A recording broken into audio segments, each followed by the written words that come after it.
It's been exactly a year since ethnic violence broke out in Manipur, claiming over 200 lives and displacing thousands of people. The year-long conflict has precipitated a crisis of confidence, with increasing mistrust between the Kuki and Meitei communities and also towards police and security forces. The central government claims the situation has improved through their intervention, but violence still rages on. The Prime Minister is yet to visit the state, while Home Minister Amit Shah's trip also seems to have had little long term effect. To discuss the latest on this, I have my colleague Debanish with me. Debanish has covered the conflict since it started, which was May 3rd last year. So, Debanish, just for the benefit of our viewers, would you paint a larger picture of what caused this violence? We know that there was a Manipur High Court direction and on the issues of reservation, because it's astonishing that such large scale devastation has been allowed to continue for over a year now, and many people are still living in relief camps. So, before we start anything, it's very important to know that the Manipur violence, the immediate cause is the High Court asking the center, the state government, whether they can give scheduled tribes category to the majority Meitei people. Now, but even before we go into that, it's important to not demonize any community because this is a very sensitive issue. So whenever we talk about Meiteis or cookies, both sides have got genuine grievances. But the problem is certain grievances are said to be more important than the other, which is not the case because both communities have suffered. So what happened was when the High Court asked the state government whether would you like to send a recommendation to the center about whether the Meiteis can get scheduled tribe status, the Cookies objected, and not just the Cookie, the entire tribes of Manipur objected. So they took out a rally, which is called the All Tribal Students Union Achom rally at that time, and that shows that it was not only the Cookies who were objecting to the scheduled tribes matter, because they think Meiteis being they see Meiteis as a richer community, a more powerful. They've got 40 MLAs in the 60 assembly, in the 60 seat assembly.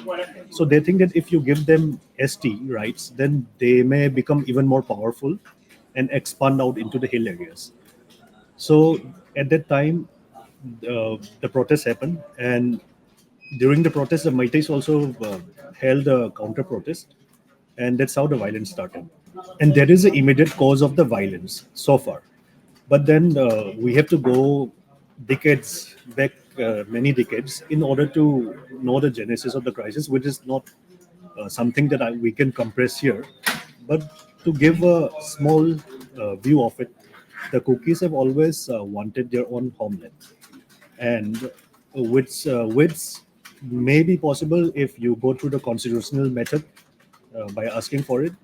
However, the Meitei said that they should live in the state only. They can never be separate because the Meiteis think the entire Manipur is them, is their place. So now this is the pickle that Manipur is in, and both sides have entrenched themselves in foxholes in different camps, and they are unable to negotiate so far. Okay, so since the violence began, it was quite intense when it started, May, June, July, etc. But then there was a phase of, might we say, uneasy calm. But now we see, as the elections have approached, we have seen a resurgence in violence. Can you just, what are your thoughts on what could have? Is it just the regular poll violence that we see at other places as well, or do you see other points in this as well? See, to really say whether there's a pattern to the violence, it would be speculative. However, uh, violence is very random. That's what I feel. And according to what we have observed on the ground, most of the violence are confined in the foothills.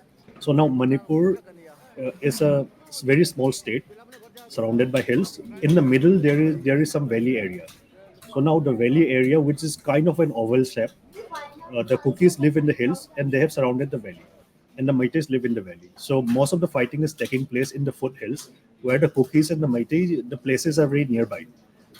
And whether the violence is linked to the election or not, this is very speculative that we don't know the reason.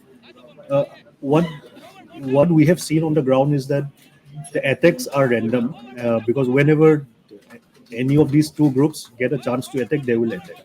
That's what we have seen. Another big issue that has puzzled many who are not from the state and who are not very clued into the politics of Manipur is the issue of village volunteers. We have seen that name crop around in reporting often, even headline, often because of their clashes with security personnel or the police. So, can you tell us more about how they cropped up, and really why are citizens allowed to, carry arms when the security forces should ensure that both sides are disarmed? Well, that's a question that everyone has been asking, uh, irrespective of which community you are in. And that's something that the central government and the state government has to answer. How are the security forces allowing normal civilians to carry sophisticated arms like AK series rifles, M series American origin rifles, and many other sophisticated guns that are used by the Myanmar army? How are civilians carrying them, and they themselves are calling them volunteers? Because the only people who are authorized to carry guns are either the ones who have got a license, or the military, or the police. Any other civilian who carries a gun is an armed individual or part of an armed group, or maybe you can even call them a militant. However, the authorities themselves are using the word village defense volunteers to describe these people.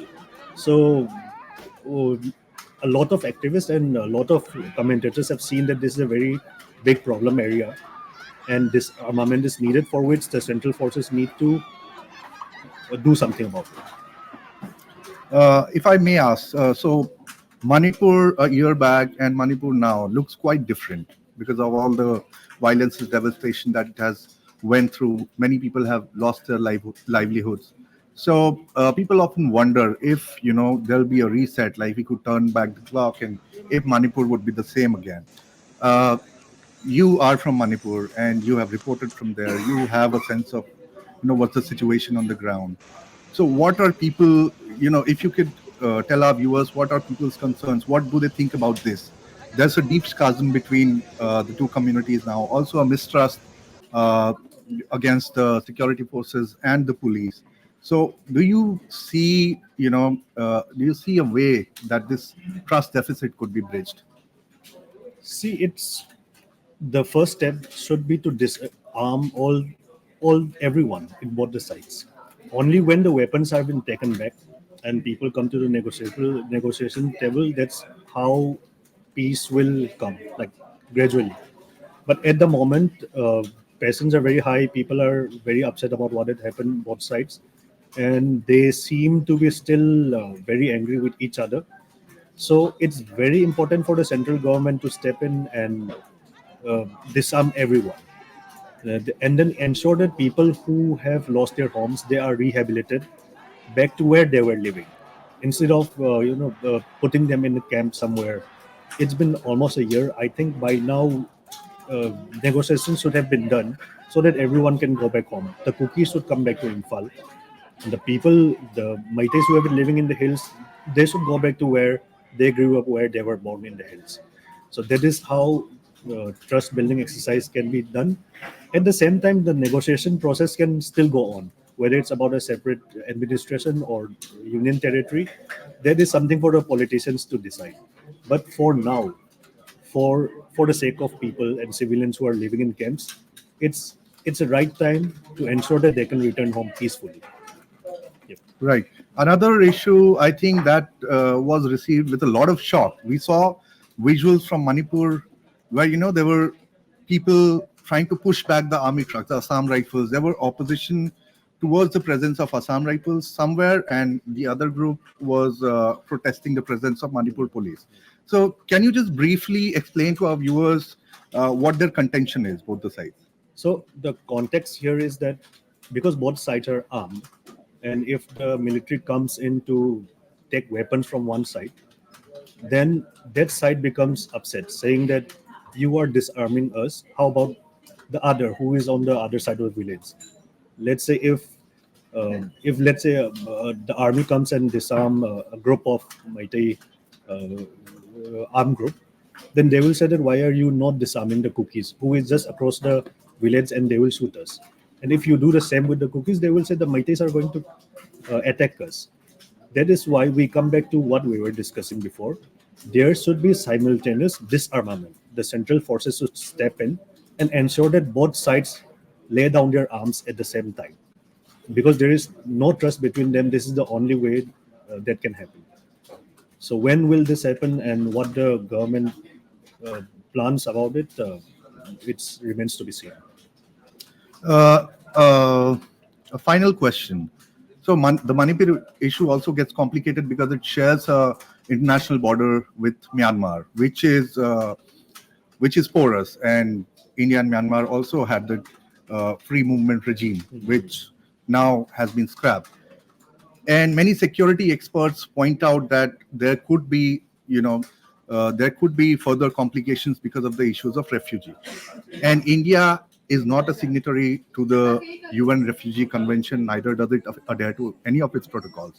But at the same time, it continues to grant asylum to people from Myanmar, especially Myanmar and Afghanistan. And there's also the Chief Minister Biren Singh's apprehension towards so-called illegal infiltrators. He has publicly blamed a certain community and said that the cross-border narco trade in the hills regarding the poppy cultivation. It's a war. It's his war against drug, and the other side says that that is just a garb to snatch Grab more land. land. So, how do you see this Manipur refugee issue? See, it's a very complex question, but a good question nevertheless. So now there are genuine concerns both sides. Now, first, yes, there is poppy cultivation in Manipur in large parts of hill areas. That is correct.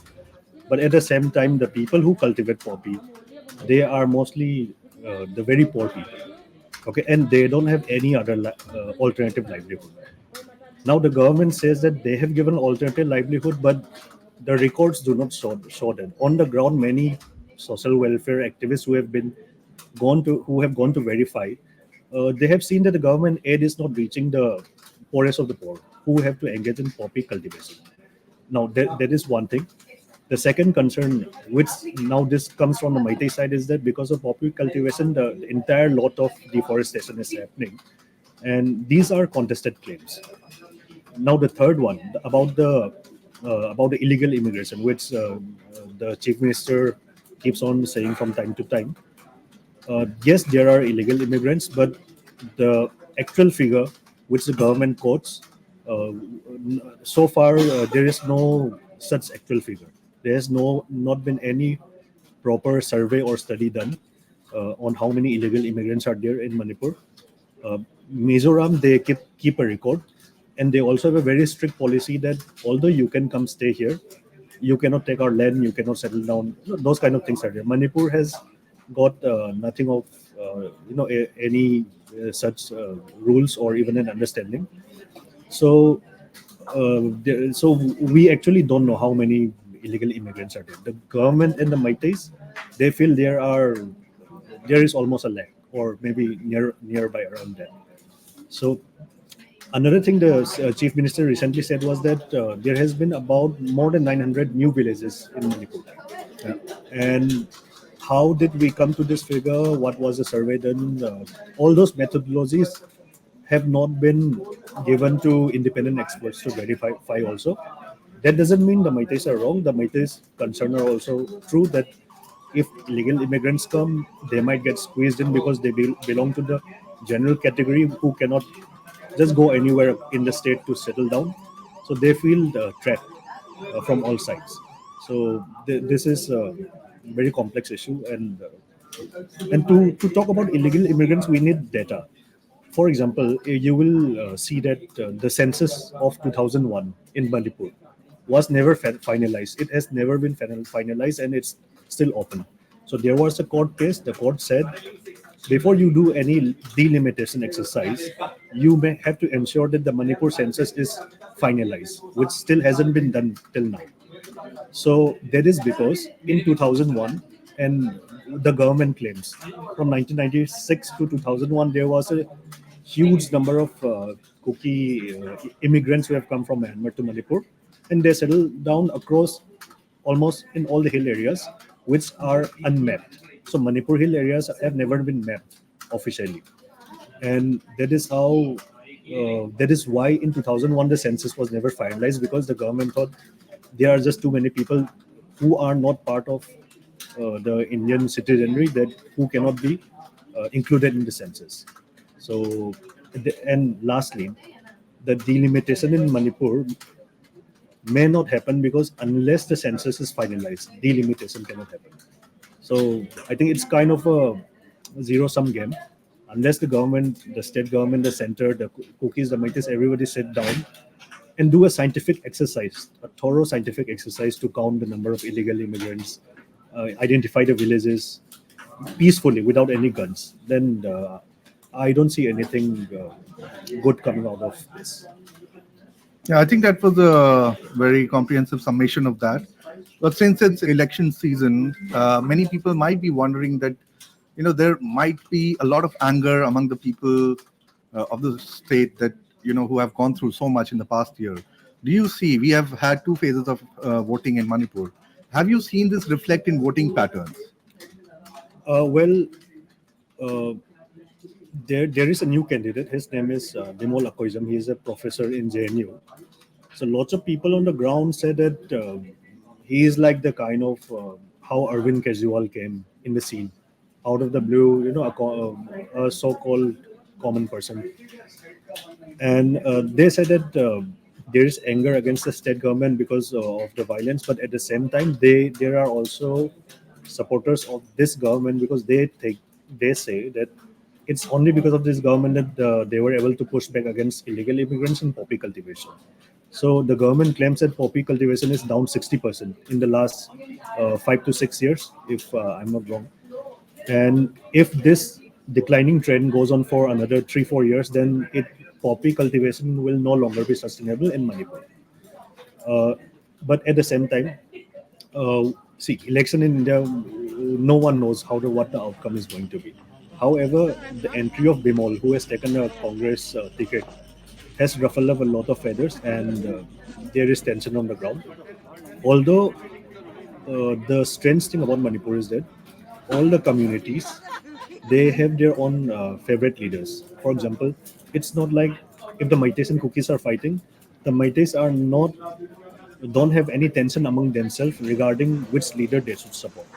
Likewise, the Cookies and the Joe people, the Cookie Joe tribes, who they also have their own internal problems, and they have fought before in the past. So, so it's very complex to Yeah. decide the outcome of the election. Yeah. So I think that's a comprehensive wrap up of the situation in Manipur versus what it was last year. Any final thoughts? Anything you think would help our viewers understand the issue in greater detail? See, if I have to sum up, it's a very simple thing. Disarm everyone. The government should work towards disarming both the sides. The armed groups in the valley, the armed groups in the hills. There are minor children holding guns, sitting inside bunkers right now. There are people living in relief camps. Those are the ones who suffered the most.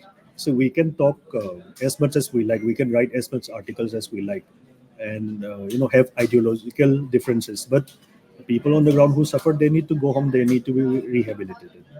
So the biggest problem right now is weapons, and lots of it in the hands of the common people. The central forces are there, but they said that they are neutral forces, which uh, it's a definition that has not got much currency, because people are still fighting. So this is not a time for the central forces, maybe not to be neutral. This is a time for the central forces to stop being neutral and go after all the armed groups, disarm them, and then let the politicians stop. how difficult it is. It's been a year. That's it. Right. Okay, thank you, Debanish. Thank you so much for your insights on the issue. And for our viewers, we keep covering news about Manipur quite extensively. So please subscribe to our channel to get alerts on all news stories. Thank you. Thank you.